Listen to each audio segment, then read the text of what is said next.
Yo, what's up? It's your girl Pika calling in from Singapore. This is episode 47 of my Night Owl sessions. Oh man, rough couple of days. It is Friday night and we're looking at the weekend. So y'all know with this new job, I've been working the weekends a little bit, and my days off are a little bit strange. So I'm off on Fridays, which I was off today, and then I'm off on Mondays. So splits up my days a little bit, but it's not so bad because I get 2 weekday off so that I can go ahead and do like errands like going to the bank and grocery shopping when there's not a million people around, stuff like that. So I really, really appreciate actually being off during the week. Um, Today, since it was off, what did I do? Huh? I dropped baby girl off at school. I actually woke up on time. Dropped baby girl off at school.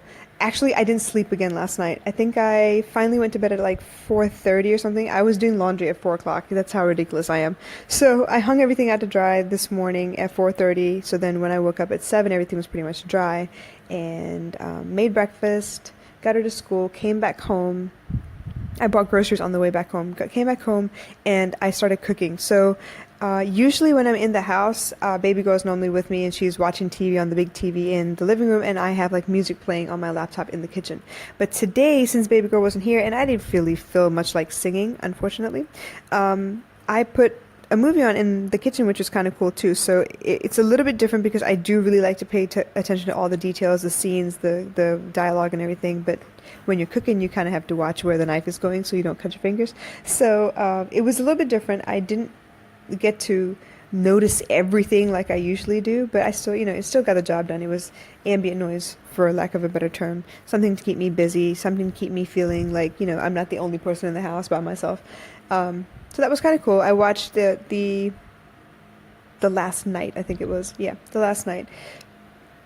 Finished cooking one curry and I was just like super exhausted and I didn't feel like eating lunch yet. I wasn't really hungry. So this was about maybe 1 o'clock. I went and took a nap, you guys. I took a nap for I set the alarm for an hour and a half. I read somewhere that if you were going to take a nap, the best amount of time to do it for would either be 15 minutes or an hour and a half, because an hour and a half is about the length of a regular REM cycle. So nowadays, if I do take a nap, I try and aim for an hour and a half. And so when I wake up, it's not like I'm feeling super, super tired still. And it's not so little that I feel like I need to go hit the snooze and go back to sleep. So an hour and a half is a decent amount of time. It's a decent amount for a nap for me. And I just think I need to start going to bed on time again. I remember before, I think it was like, okay, let's start with a baseline, yeah? So August was a very strange month. A lot of things changed. I changed a lot of things. It was the month that I got rid of one job, got another job, added a confidant. My mom left after being home with us for 2 weeks. So a lot changed, and for like the entire month, that confidant was like there all the time, all the time, all the time. So it kind of became part of the process of my day, kind of like tracking time, WhatsApp messages every so often or whatever, just to keep each other company. That was cool. But now, new baseline, as of today, that confidant is no longer there. So I need to go back to what I was doing before August to kind of reset almost, I guess. So that's where that mindset war comes in.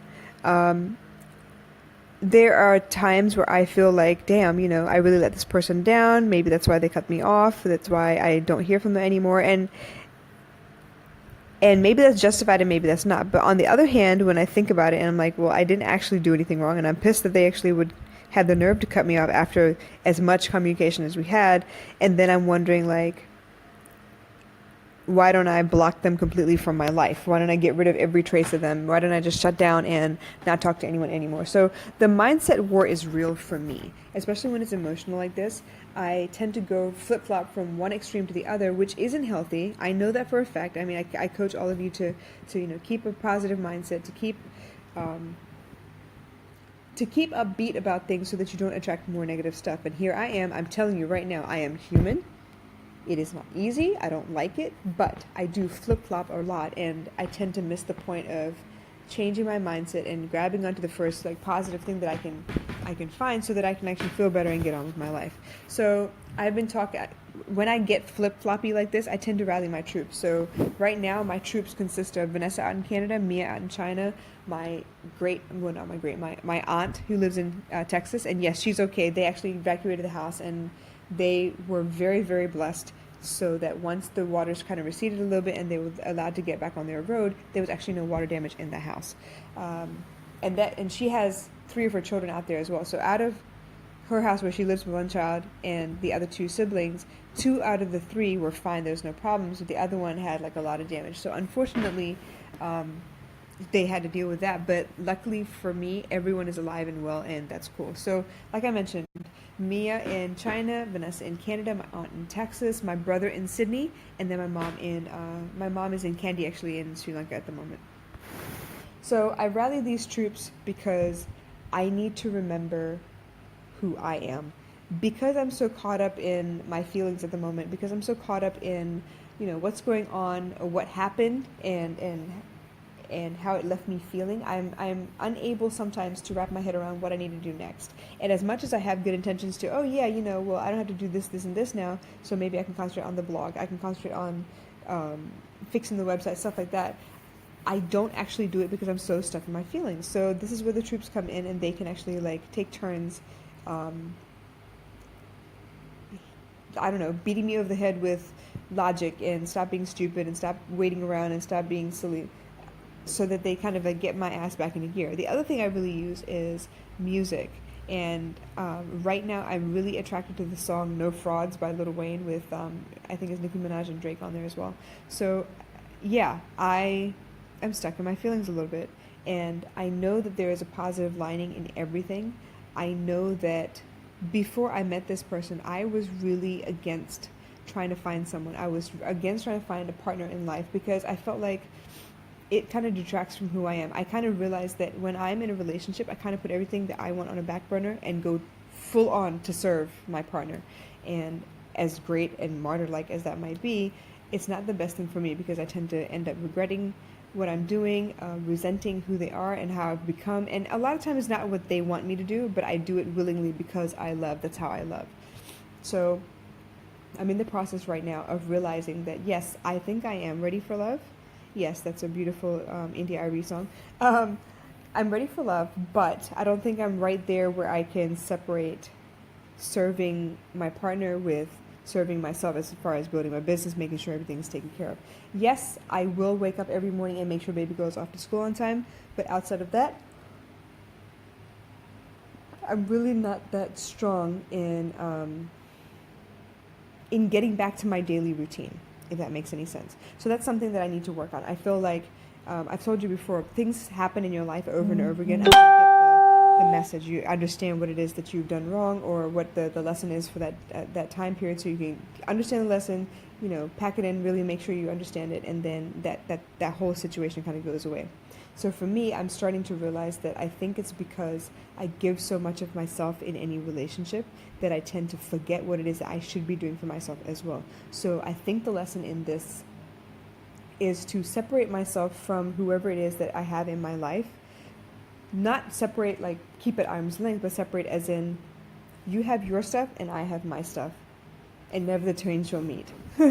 So, if I have my business that I'm building, I want you to be a cheerleader for my business. And if you have a business you're building, I will be a cheerleader for your business. But that also means that you have your time to work on your stuff and I have my time to work on my stuff, so that nothing ever changes. Because the last thing I want is to end up in a relationship where I'm super happy, super loving, super dedicated or whatever, and I put everything on a back burner. Then something happens like 8-10 years later, I'm not happy, we break up, and I'm suddenly wondering, well shit, what do I have in my name at this point? Nothing, because I gave up all those things because I wanted a relationship. So I think that is the lesson. At least that's the lesson I'm going to take from this, and I'm going to keep trudging forward. How many of y'all have actually watched the movie A Knight's Tale? It's actually based off of the Canterbury Tales by Geoffrey Chaucer, and Geoffrey Chaucer happens to be a character in the movie itself, and he very eloquently described the definition of the word, or the verb to trudge.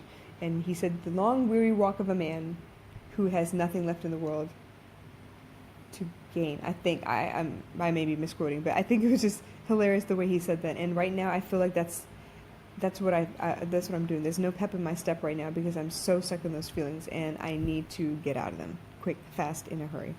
So yeah, I've told you what the silver lining is. I've let you know what my mindset war is about. I do keep flip-flopping a lot, but I think This is like what, day two after like the whole incident. It really isn't even an incident. It was so stupid. But anyway, day two after the incident, and I'm thinking, all right, well, I think I'm mad enough to hold on to that anger and just push forward and do what I got to do, because I can't afford to waste any time. Um, as Vanessa so eloquently put it, we have 15 weeks left to the end of the year, you guys. That's basically what, one whole quarter and the rest of this month. So I need to get my act into gear. I need to go ahead and make sure that I'm doing everything that I could possibly do to get to that place. I told you, right? The goal by the end of this year is to make at least $2,000 a month in my business. If I can do that, that would actually double the money I'm making right now. So imagine if I can get it to 2,000 by the end of December, and then double it, keep doubling it every month from there on. I should be able to retire in like another year, 2 years maybe. It's doable. You have no idea. It's actually very doable. So tomorrow, like I mentioned, I do have work. I don't have to go into work till 4 o'clock, so I'll leave here by 3. I'm taking baby girl with me. Depending on, let's see, depending on what happens at the workshop tomorrow, I'm anticipating that we'll have three couples or 3 families show up tomorrow.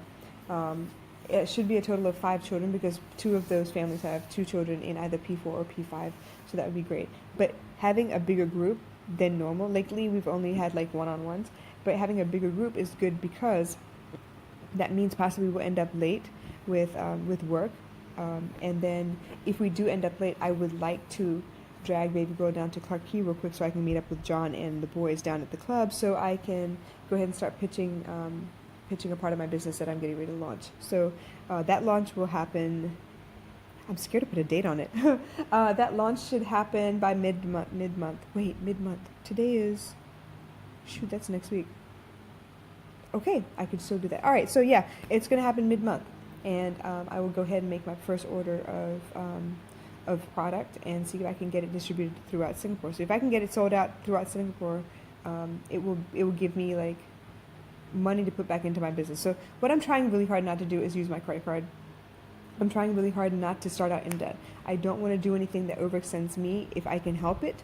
And push come to shove, I just adjust the dates and keep going from there, because no matter what, this is something I want to do. I want it done by the end of the year with no problems, no hiccups, nothing along the way. It's just going to happen. I'm going to sheer will this. It's going to happen by the end of the year, definitely. But I would love to launch by the 15th of September. So I said it, 15th of September. Another thing that I've noticed is throughout this whole August process, I'm just going to refer to it going forward as the August situation. Like I said, I was dead set against dating again. I didn't want to bring anyone into my daughter's life that wasn't going to be permanent, and I feel like this situation actually brought me head to head with those fears, because everything that I didn't want to have happen or wasn't ready to have happen, I thought happened, and now I am better off for it. I actually have an idea of what I need to be fixing from here on out, but that isn't to say that I'm not quite affected by the way things turned out. But that's okay too. Everyone is human. I can't control anyone but myself and my actions and my words, right? So I'm gonna stay in my lane on this one and do what I gotta do. So yeah, tomorrow is going to be about work and the workshop for math, ACE math problem sums, and it's basically geared toward P4 and P5 students that are struggling, and not even struggling actually. They're all high achievers. The people that we target are all high achievers. They score about 70%. What we're looking to do is bridge that gap between 70 and 90, 95%, so they can get A-star qualifications and then be ready for the PSLE, which is the next major exam. So yeah, a lot of acronyms here in Singapore, a lot of things that really don't make sense, but that's okay. I'm here to figure it out and work the system once I figure it out. Yeah. I'm actually happy. I look forward to talking to y'all every night, mostly because it gives me an outlet to hear what I've done in the day. A lot of times you internalize everything. All your dialogues are internalized when you're actually at home or at school, or by yourself when you're really concentrating as an internal dialogue. But sometimes when you're not ready, when you're not paying attention, you have people who will speak up, and that becomes a soundbite in your head after that. So for the horoscopes for this week, I found that Yashika's intuition was very, very on point.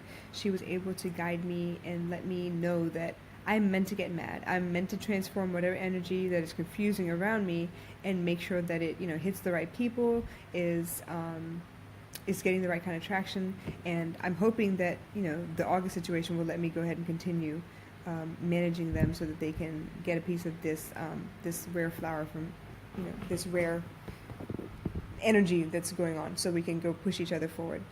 All right, so enough rambling. I will work on my mindset as much as I talk to you about your own mindset. I will work on my mindset and hopefully come out of this funk.